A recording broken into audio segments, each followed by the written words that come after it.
No coração sombrio da Europa medieval, cercado por neblinas eternas e lendas sussurradas em voz baixa, nasce a figura de Vlad Tepes.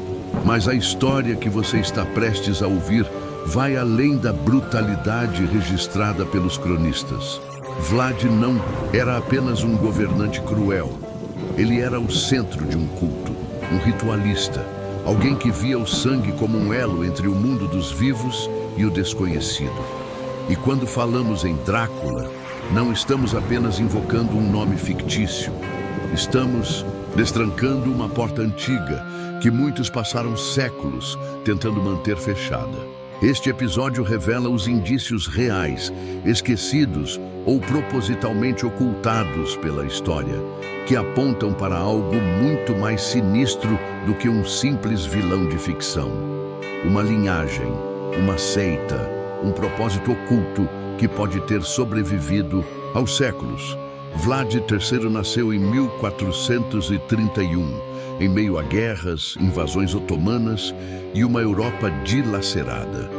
Mas sua infância foi moldada mais pelo ocultismo do que pelos conflitos. Registros obscuros falam de sua iniciação ainda jovem em uma fraternidade que operava nos limites da igreja e da heresia.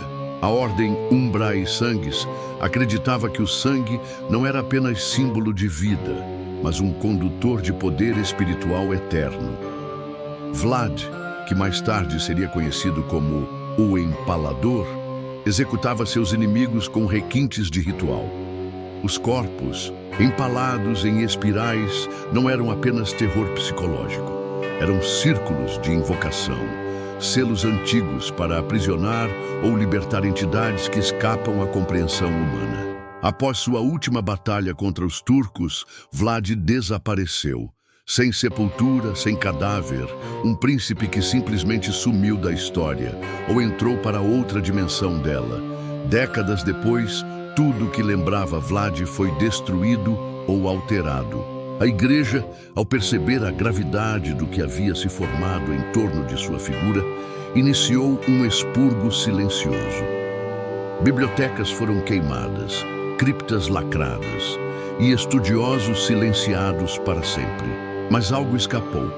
Em 1897, Bram Stoker escreveu Drácula, um romance que descrevia com precisão perturbadora elementos ligados à ordem Umbrae Sanguis, os selos de sangue, os rituais da noite e até nomes reais usados em documentos ocultos.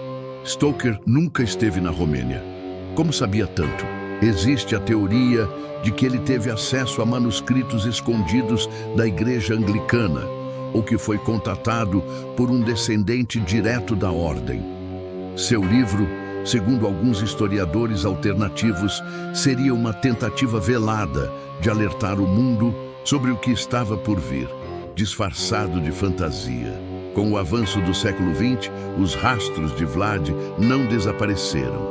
Eles se adaptaram. Cidades do interior da Romênia reportaram, ao longo dos anos, desaparecimentos inexplicáveis, sempre noturnos, sempre próximos de antigos redutos da família Draculeste. Uma investigação de 1972, conduzida por um grupo independente de monges, resultou na descoberta de um diário enterrado atrás de uma parede do monastério de Snagov. O texto, assinado por um abade anônimo, descrevia encontros com um homem eterno que surgia em noites específicas, sempre envolto em sombras e cercado por uma sede insaciável. O mais estranho. No dia seguinte à descoberta, o diário desapareceu.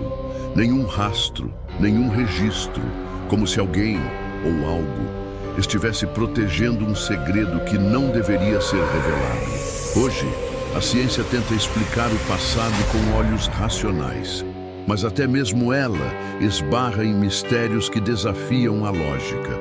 Testes genéticos feitos em supostas relíquias de Vlad, pedaços de tecido preservados em museus e fragmentos de osso, mostraram traços genéticos incomuns, uma mutação desconhecida que poderia indicar uma resistência fora do comum ao envelhecimento celular. Nada foi oficialmente confirmado, mas também nada foi negado.